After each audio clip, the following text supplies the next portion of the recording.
Welcome to our posts. Today, we will see stories of r/malicious compliance.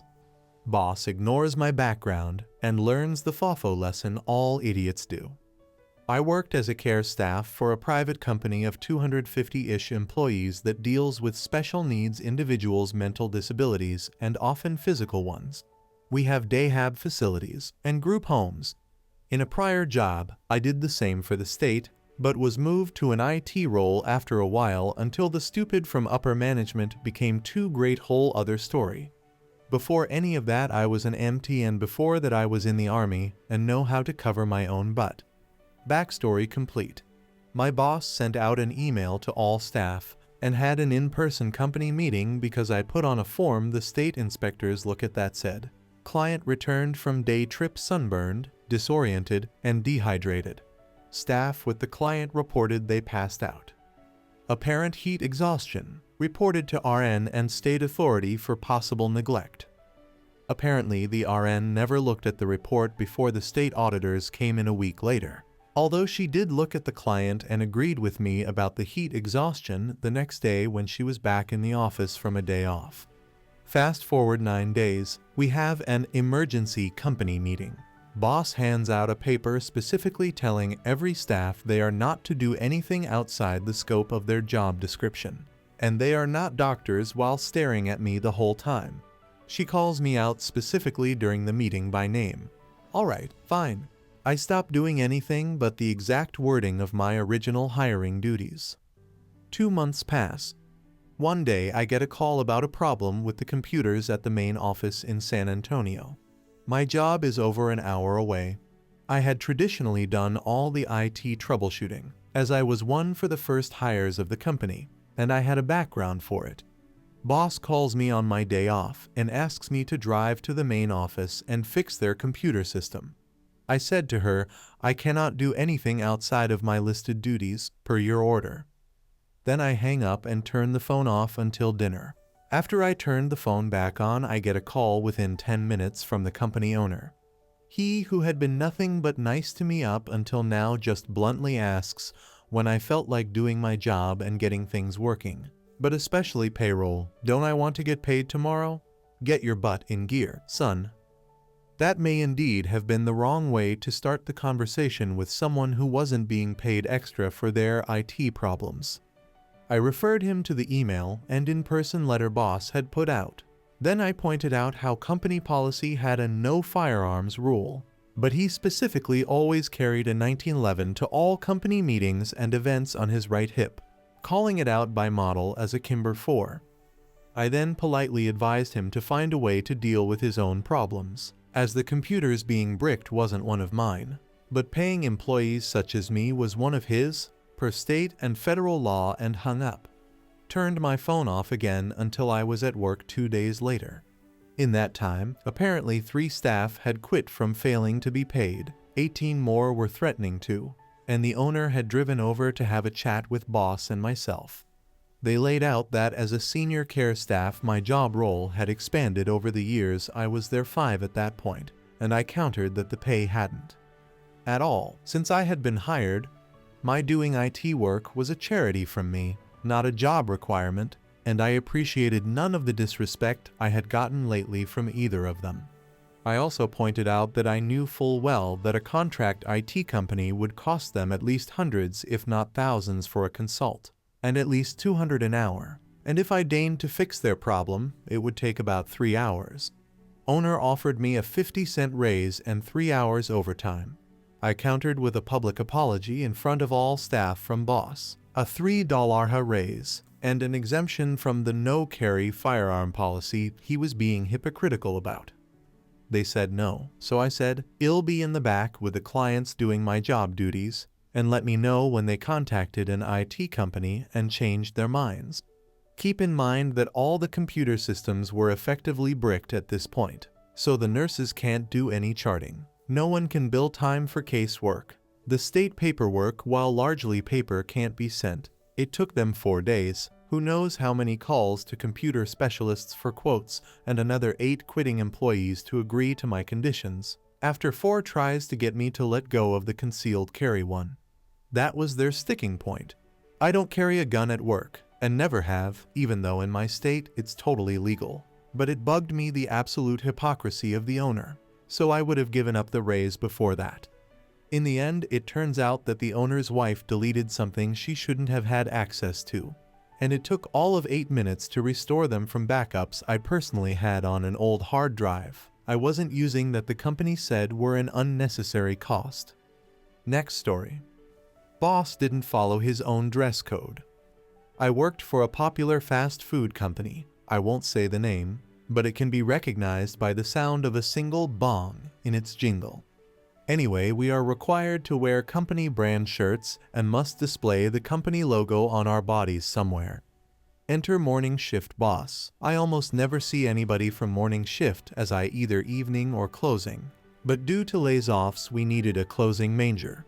He is incredibly nitpicky and hypocritical, and only invokes the rules when it's convenient for him. Anyway, my attire that never got any write-ups or talks was a company shirt, company hat, an apron, and jeans.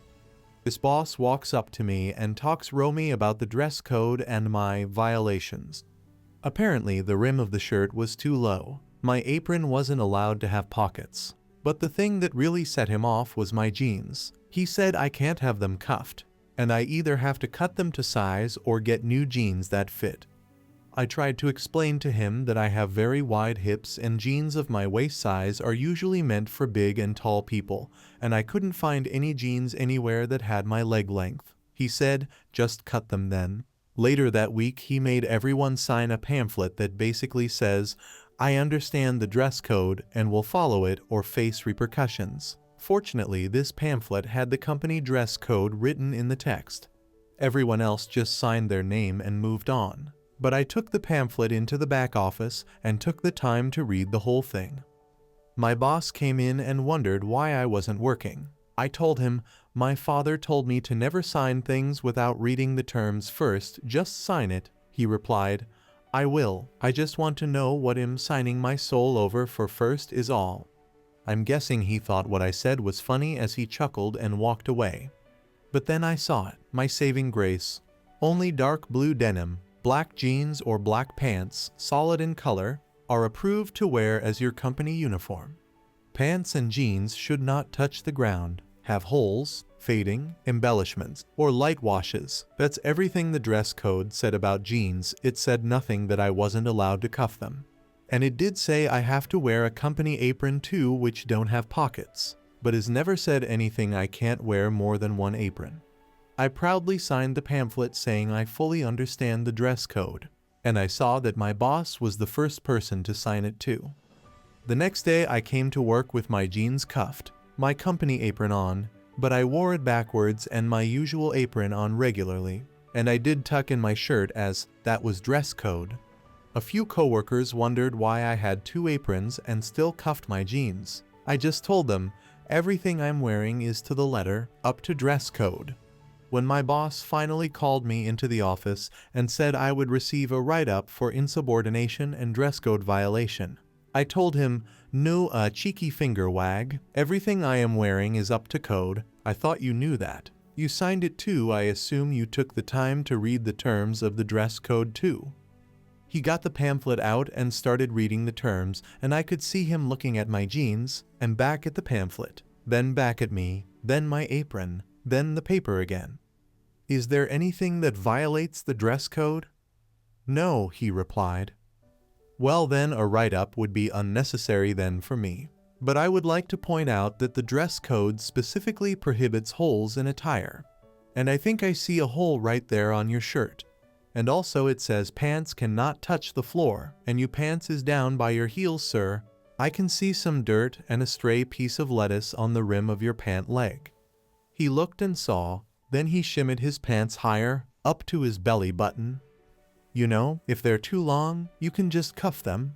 And then I promptly left, felt pretty proud of myself for that. My boss never came to me about dress code after that. Next story. Don't tell me how to do my job. 2 years ago, after putting hardwood in our foyer and dining room, we decided on a particular baseboard that Lowe's carried in pro packs. These packs come with 6 12 boards and I believe cost $180 each.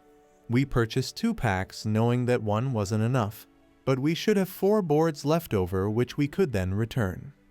Due to a few miscuts first time D'ing floors, we ended up having 3 full boards to return, which I lugged back with my receipt. I brought them to the return area and the lady who helped me was very unpleasant.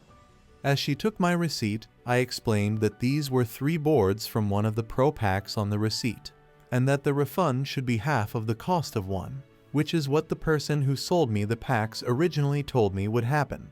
She asked me if I bought one of the boards on another receipt, and I repeated that all 3 boards were part of a pack, that there was no other receipt, and that the refund should only be half of one of the listed items. She said back to me verbatim, "Don't tell me how to do my job," and then walked back in the area to talk to another lady also working returns. 2 minutes later she came back and asked for my credit card. After putting a refund for $360 on my card, she also gave me a Lowe store gift card with $180 on it because I didn't have the receipt for the 3rd board I was returning. I was going to mention that I should have only gotten a $90 refund on my card and no gift card, but I didn't want to tell her how to do her job, so I left. Went back a few weeks later and used the gift card for 5 gallons of paint which we used to paint the same rooms. Next story. Boss, I don't need your input. Just do what I say. So, my wife is having some issues at her work with multiple people of different levels of management telling her different things to do depending on who's the manager on duty at the moment. I said she should do what the acting manager told her to do, and when another manager came on duty complaining about what she was doing to relay what the previous manager had told her and to let them work it out. I also said that she should document everything so that she could relate it to HR if it became necessary to do so. I then explained to her about malicious compliance and what it meant. This started me thinking about an incident at my old job at a manufacturing plant about 12 years ago. The building had 2 areas, a production packaging area and an attached shipping receiving warehouse. The production area was air-conditioned heated. The warehouse was heated, but only had roof exhaust fans and no AC, so it got pretty hot in the summer, but was bearable. We just moved slower. On end of Friday, we closed all the dock doors and shut off the exhaust fans and closed the overhead door that separated the warehouse from the production areas. During the week, the overhead was open, but had those plastic flap strips you could drive a forklift through to keep the cool air in production. One Friday, the newish manager, who spent little actual time in that building, told us that we should keep the fans on and the separation overhead door open during the weekend to keep the temperature cooler in the warehouse. Why he cared, I really can't fathom. We tried to explain to him that with the dock doors closed, the roof fans would simply suck all of the cold air out of the production area, but he blew us off with the standard, "You will do as I instruct you to do." So, QMC. Monday comes that morning in July, and it was hot as hell in the production area. The warehouse was the same temperature as always, and the coils on the production AC units had frozen, and we had to have people to come out and service them. All the manager had to say was, "Keep that separation overhead door closed at all times." Next story. Yes, sir. When I was at the Army, I was drill sergeant and trained some new recruits. I was fair and not like one of these douchebags. I did everything I ordered them to do with them together to show them how to lead. I liked it that way, and my squad also liked that I get dirty with them. So my standing in the company was quite good, and I was appreciated.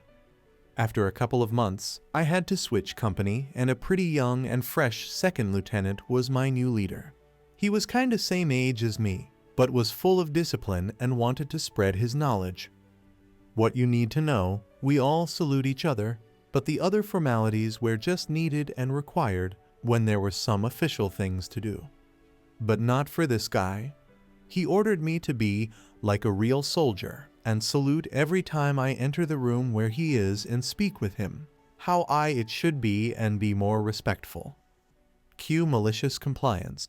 Every time I entered the room where he was, I put on all the military manners I got, and I have a lot of them, saluted him, and spoke only highly official with him. Only short reports, yes sir, no sir, as you wish sir. And I continued this for days and weeks. Every other officer looked at him like, dude, are you serious that you want it like that? And he became more and more embarrassed. He even told me, please don't say yes sir no more, because we both know this means go F yourself. I just responded with, yes sir, anything else sir? And we both knew that I would continue this behavior.